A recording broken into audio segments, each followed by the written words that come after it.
The publisher did a great job of providing a little explainer video. Really good, recommends. And like I said, it's in a journal called Children. It starts out the dangers of acetaminophen. I'm the first author. Easy to find on the web. Super informative. When did acetaminophen, when was it first used, and when did it start to become more widely used, especially in young children? Yeah, so for practical intents and purposes, acetaminophen started to be used in 1886. So that's when drugs, phenacetin and acetaminophen were introduced in 1886, 1887, and those the body metabolizes into acetaminophen.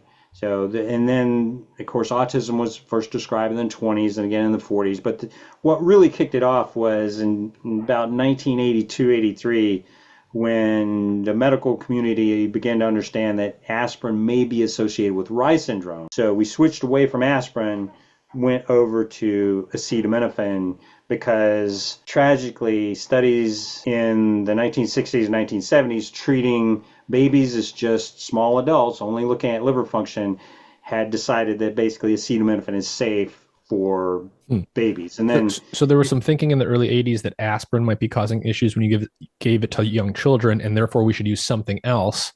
And then because of this presumption that babies are basically just little adults, the sort of default alternative to aspirin was acetaminophen. That is correct, yeah. And they did look pretty hard at, there were over 50 studies done, but they're all looking at liver function, which is what happens if you take too much acetaminophen as an adult. Yeah. Nobody ever, like you said, the first animal study with Henrik Viberg, I think published in 2014, the first study, I mean, nobody even looked at it in a laboratory animal. Wow. So that was, it's extremely remarkable, and then there's so many smoking guns, this observation that acetaminophen affects social awareness in adults, and then one of the hallmarks of autism and I very, very crudely explained those earlier, that a clinician would just say, oh, that was a criminal oversimplification. But, it's the diagnosis it's the social awareness. That is huge. Mm-hmm.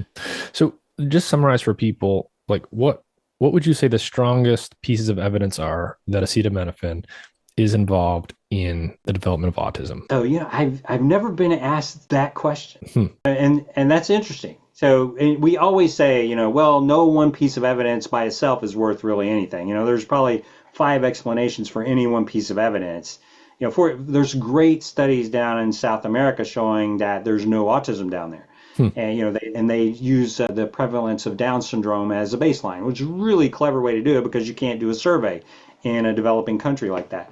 So it's a really beautiful study, but that's just one piece of evidence that shows you that, yep, you don't have modern medicine, you don't have autism. And there's studies from Africa and Cuba suggesting the same thing, but they don't have Down syndrome as a baseline. So, but by itself, that evidence is worth nothing.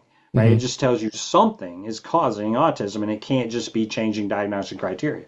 So that's a really good question. I don't know if I can think of any single. I'm running through it in my head. Other than the stuff we've talked about already, what are some of the other lines of evidence here? Let's see. There's a lot of a lot of stuff in metabolism. There's studies in animals showing that it kills cortical neurons, which is not going to be good, and that makes sense because genetic polymorphisms with healing repair mechanisms are associated with autism. Let's see, there's a really interesting correlation between Orthodox Judaism and low autism. And Orthodox Jews tend not to use drugs with circumcision, even with birthing practices.